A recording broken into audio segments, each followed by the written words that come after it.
Para frear esse processo que a gente está vivendo, basta eleger Lula ali no primeiro turno e que a população vá às ruas, ou a gente precisa de fato dessas instituições mais fortalecidas, mais fortes, para fazer esse enfrentamento? Você acredita que isso vai acontecer de fato ali depois do dia 2 de outubro? Essas instituições vão agir, elas vão criar coragem, que seja, para fazer esse embate de frente?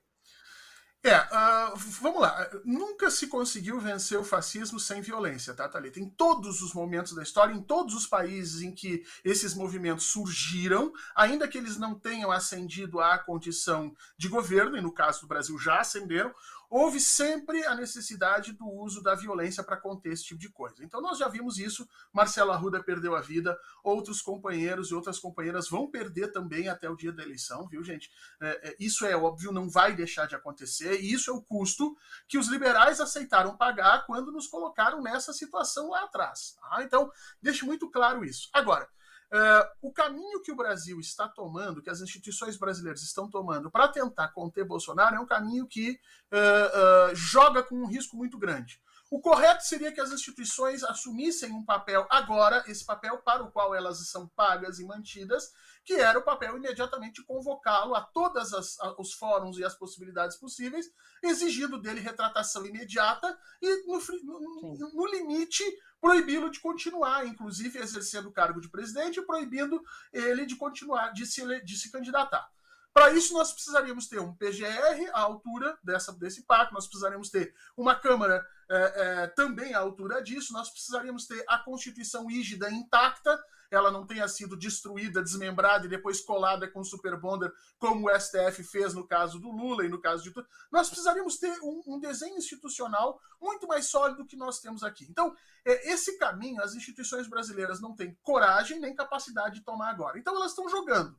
Elas estão jogando que Luiz Inácio Lula da Silva consegue vencer a eleição e assim tirar de Jair Bolsonaro a legitimidade de ser o presidente. Porque uma vez que termina a eleição, os próximos 2 meses é protocolar. É aquela coisa assim, deixa o cara calar a boca aí porque ele vai embora.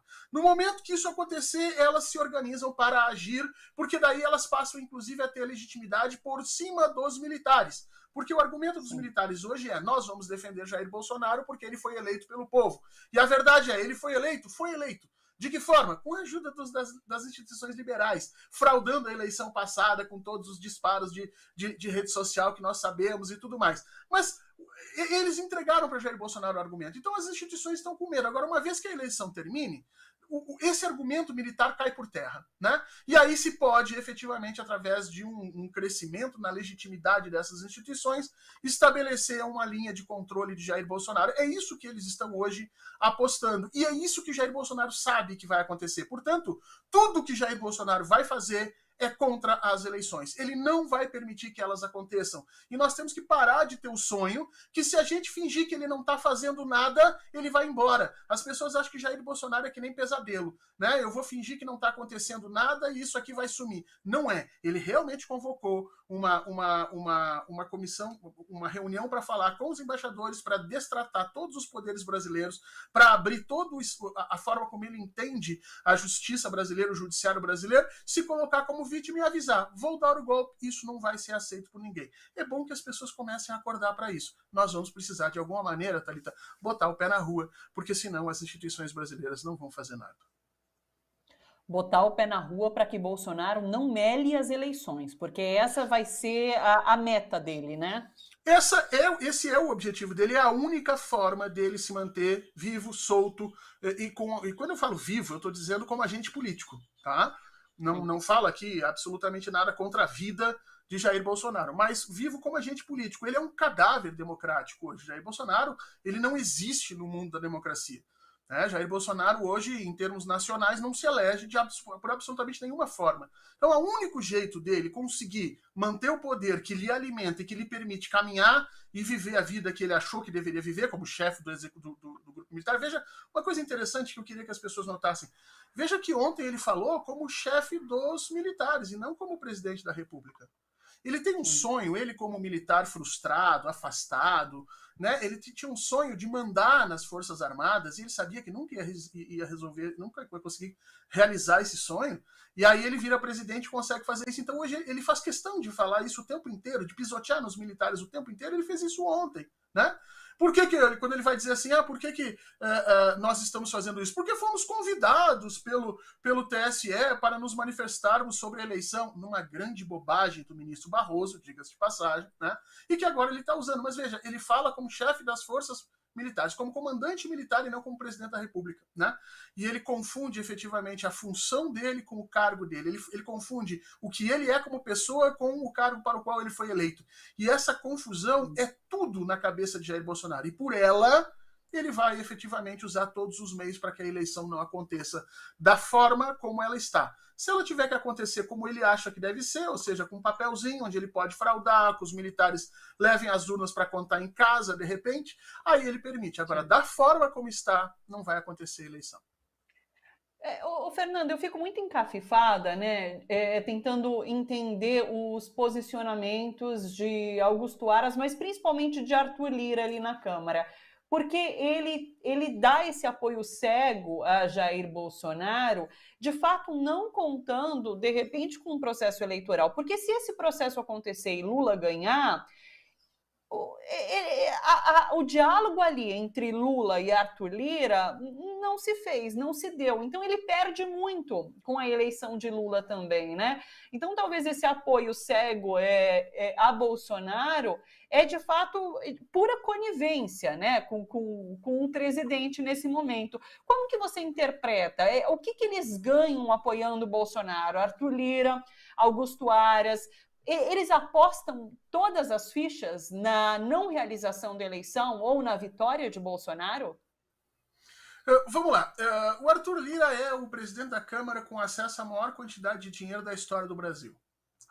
Se você pegar entre as verbas que ele tem via orçamento secreto, entre o dinheiro que foi liberado agora, porque as pessoas estão olhando essa PEC das bondades apenas a partir dos 40 e poucos bilhões que estão sendo liberados para o governo federal. Mas se você olhar a quantidade de dinheiro que isso permitiu que os parlamentares pudessem alocar nas suas emendas, você vai ver que aumentou absurdamente. Algumas pessoas falam em quase 200 bi de orçamento que foi liberado para os parlamentares. Tá? Então, o Arthur Lira é o cara que mais teve acesso a essa verba na história do Brasil, né? Indiscutivelmente.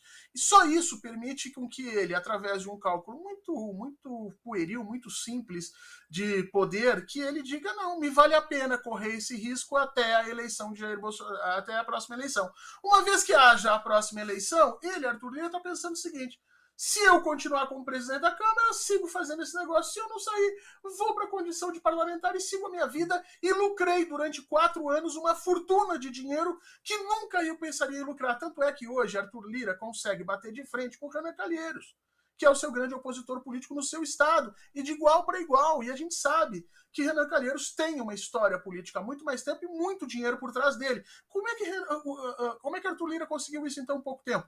Em função dos recursos que foram liberados por Jair Bolsonaro. Então, para Arthur Lira é simples, é um cálculo político muito frágil, pensando no dia de amanhã e vendo quanto de dinheiro ele já colocou no bolso dele. Agora, Aras é muito mais complicado.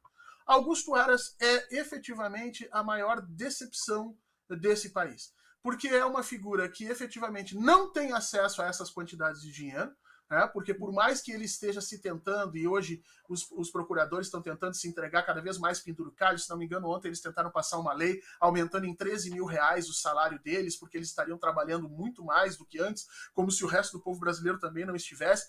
Mas assim, o Augusto Aras não ganha absolutamente nada com o que ele está fazendo.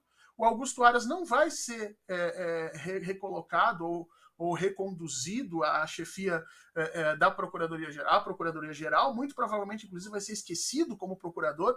Absolutamente a longo prazo não tem vitória nenhuma no que está fazendo. Eu só imagino que Augusto Aras esteja agindo como está agindo por 2 razões. Ou por vilania e perversidade pura, ou porque é um covarde enfraquecido, que não sabe efetivamente qual o poder que ele teve. E a função dele foi mais ou menos como Jair Bolsonaro. Pensou em se eleger, fazer umas coisinhas, ganhar uma grana, depois se aposentar, ir para casa, e esquece efetivamente do trabalho que precisa ser feito, do trabalho que ele precisa fazer para o Estado e para as instituições. É um horror.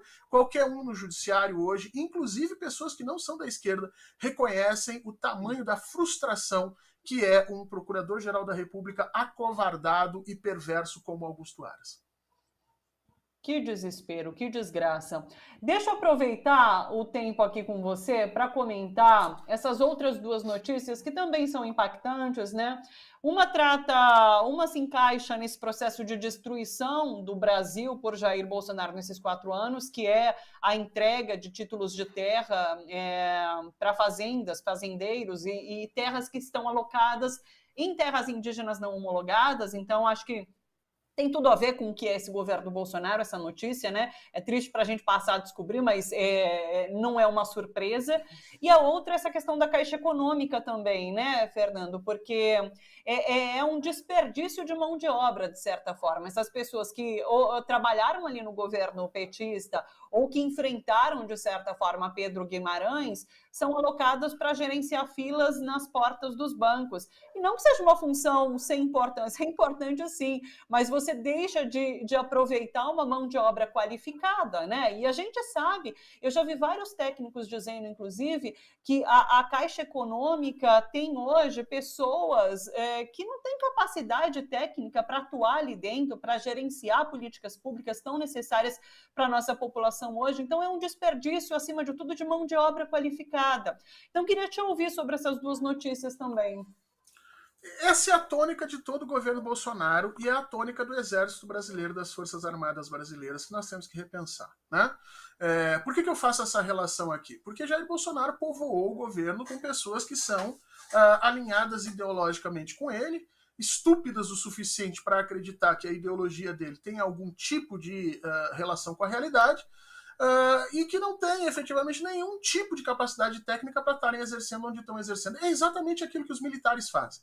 Os militares que têm uma progressão de carreira até o final da sua vida imparável, ou seja, um militar que sai da academia, ele vai até coronel, se ele não fizer absolutamente nada, ele vai empurrando com a barriga e vai fazendo, e chegam aos locais sem a mínima capacidade técnica para estarem lá, passam a exercer uma quantidade de poder absurda, tomar decisões para os quais eles não estavam preparados, ganhar dinheiro que eles não deveriam estar ganhando, e fazem isso como se fosse uma característica militar, né? É assim. Jair Bolsonaro pensou assim e transformou as instituições brasileiras assim. O engraçado nessa história, engraçado que eu digo o jocoso dessa história, é que ele se elege com o discurso da meritocracia. E tudo o que nós não temos em Jair Bolsonaro é qualquer tipo de alusão ao mérito. O que nós temos aqui é uma subserviência ideológica, um acobertamento das ignorâncias e das bestialidades em prol do interesse individual explicitamente ali colocado, que é o interesse de Jair Bolsonaro. E, infelizmente, o Brasil inteiro se tornou isso. Todo mundo reconhece, inclusive internacionalmente todo mundo reconhece. Agora, as pessoas que foram fotografadas com Jair Bolsonaro ao lado, ao longo desses 4 anos, podem saber que vão receber o mesmo fim que recebeu, por exemplo, o Weintraub, que foi colocado no Banco Mundial, e ali eu acho que é o exemplo mais claro do absurdo de Jair Bolsonaro, foi elevado à condição de funcionário do Banco Mundial, viveu aí, eu acho que 6, 7, 8 meses com um salário maravilhoso, e hoje voltou para São Paulo e não vai conseguir muito mais do que efetivamente o emprego que ele já tinha, e nunca mais vai ser convidado para absolutamente nada, porque se sabe da incompetência e da vilania nisso. O problema, Thalita, é que a gente podia até fazer vistas grossas para esse tipo de coisa e dizer, não, isso vai passar como um grande pesadelo. Mas é que nós tivemos 670 mil pessoas mortas, nós tivemos 1/3 da população brasileira em condição de insegurança alimentar, nós estamos com quase 14 milhões de desempregados, uma quantidade gigantesca de pessoas passando fome. Para essas pessoas, a incompetência, a vilania, o absurdo, a imbecilidade de Jair Bolsonaro custou-lhes muito mais do que 4 anos. Podem ter custado sua vida, o futuro dos seus filhos, e isso que a gente tem que pensar. Será que vale a pena continuar fazendo essas apostas que os liberais fizeram lá em 2016? Será que tudo isso que o Brasil está passando vale? Bom, para quem ficou mais milionário, mais bilionário durante a pandemia, está valendo. Para todo o resto, não. Puxa, que custo alto, né? Que custo alto desses 4 anos que a gente está tendo. Fernando, é o que eu sempre digo, as suas reflexões são importantíssimas aqui para a gente. Eu sou extremamente agradecida pelas suas participações, porque você provoca muitas reflexões. Isso é muito bacana aqui para a nossa audiência. para mim, eu falo por conta própria também, viu? Muito obrigada, um beijo enorme para você e repito, muito obrigada, agradecidíssima, viu, pela sua participação. Querida Thalita, muito obrigado pela possibilidade, um grande abraço para você, para o pessoal todo do Bom para Todos e espero que a gente, ainda que passe os próximos 2 meses sob solavanco, chuva e trovoada, que a gente chegue no dia 2 de outubro, consiga fazer valer o sentido da democracia e a partir dali a gente tenha forças para recomeçar a luta, porque depois do dia 2 de outubro nós vamos ter mais de 2 meses de luta para que seja empossado o presidente que foi escolhido. E aí sim, ali a coisa vai ser muito pior do que é hoje. Grande abraço para todo mundo. Seguimos fortes. É isso. Um beijo, Fernando. Até. Fernando Horta, pessoal, historiador, professor, participando aqui com a gente. Sempre super bem-vindo.